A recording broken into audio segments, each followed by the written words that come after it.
Hello, and welcome to the Ramblings of a 42-year-old man. Chris Smith here with you today, and we are going to talk about the recent MCU movie, Marvel's Ant-Man, Quantumania.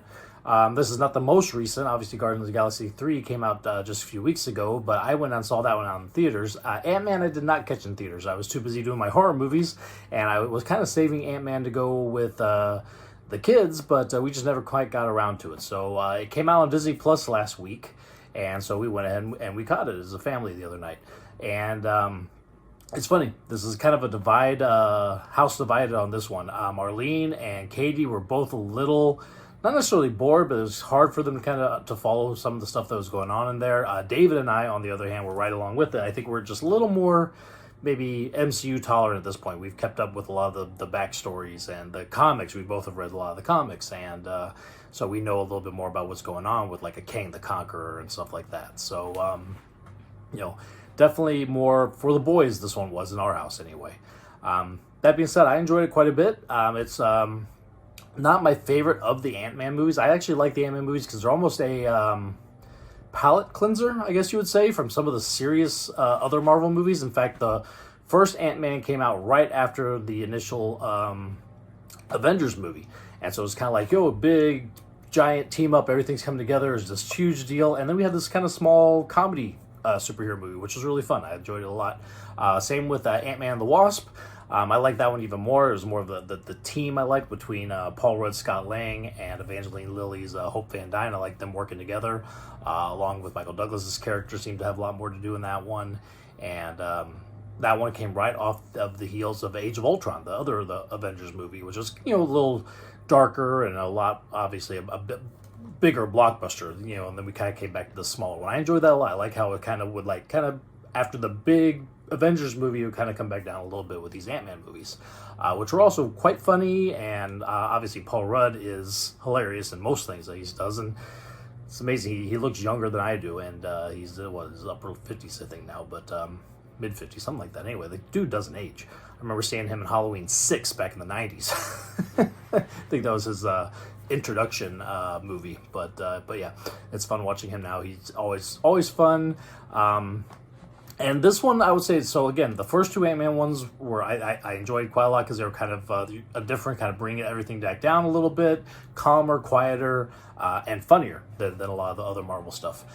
This one, as I like it still, but it does not quite do what those other two Ant-Mans did. This one is bigger, and it is kind of tied into all the continuity. It's got Kang the Conqueror, who we know is going to be this huge baddie going forward. The next Avengers movie is called the Avengers Kang Dynasty. So, I mean, this one is much more tied into the actual overall MCU narrative than those first two movies were. And as such, it's a little bogged down by a little more of the serious tone as well. There are some funny beats, obviously. You can't have...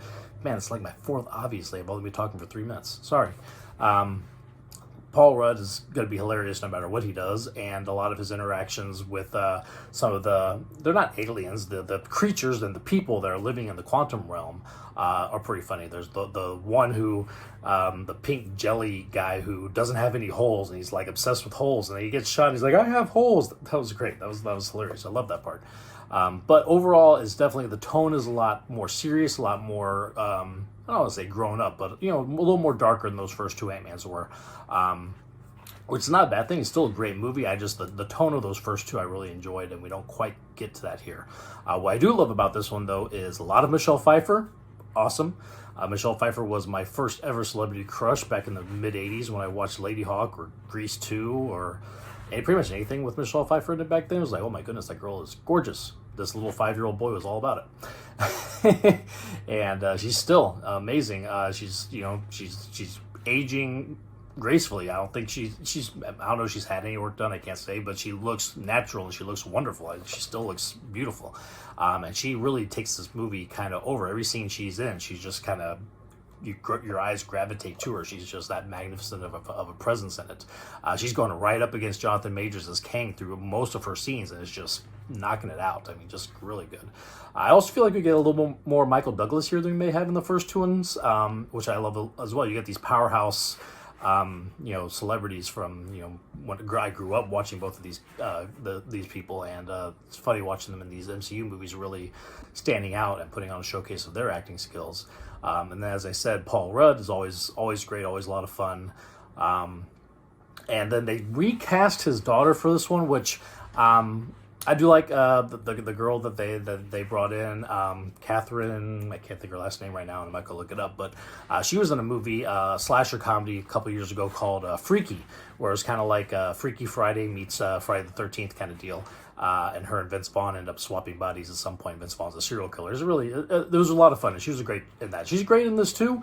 I really enjoyed the actress that played Cassie Lang in Endgame, and I was hoping that they would let her continue, but they did the recast here. But again, she does a great job as the Cassie character.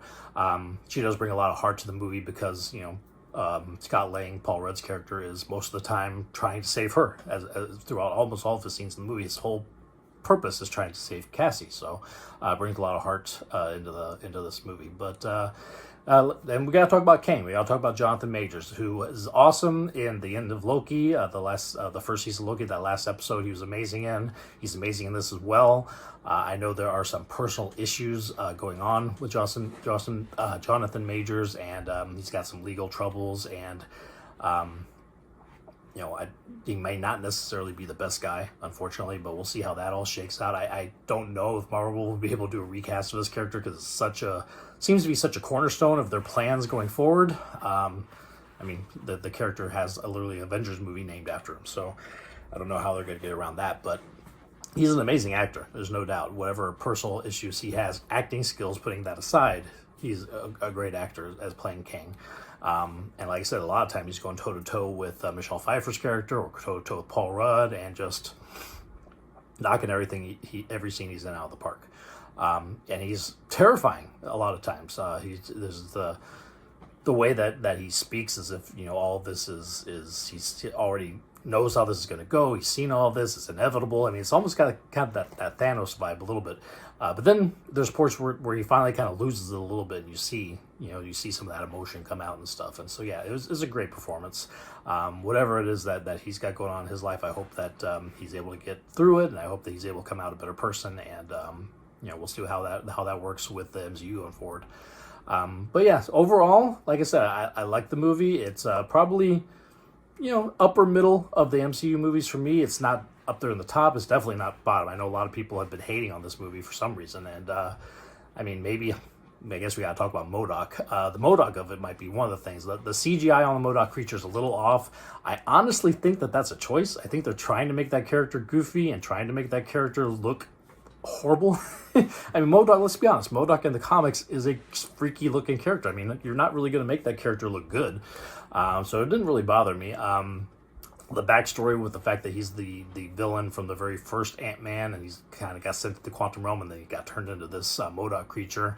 That's a little added backstory that's not his character in the comics at all. But it's a way of pulling in the franchise, kind of these three movies kind of together. So I understand the choice, and like I said, when it comes to the CG that a lot of people were talking so bad about, I mean, I honestly think that that's a choice that they went with for this. But your mileage on that may vary. But yeah, for me, it is definitely one of the better. What is it? I don't know if this is considered the beginning of. I think it's the beginning of Phase 5. I think Phase 4 ended with Wakanda Forever.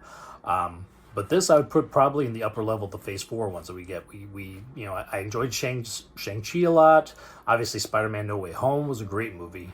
But really, other than that, Phase 4 kind of was a little flat for me. So I would say that between this and Guardians 3, Phase 5 is off to a strong start. And we'll see how it goes forward. There's times where I'm kind of in and out of the MCU movies. I mean, there was a time where I don't think I watched Civil War until a year or two after it came out. But, I'm trying to keep up with it now. It's fun to see this big kind of continued universe. Being a comics reader, it definitely reminds you of, reading through comics, all the crossover events and stuff like that. So fun to watch, fun to see. We'll see how it is going forward. I am excited for Loki Season 2 because I enjoyed Season 1 so much.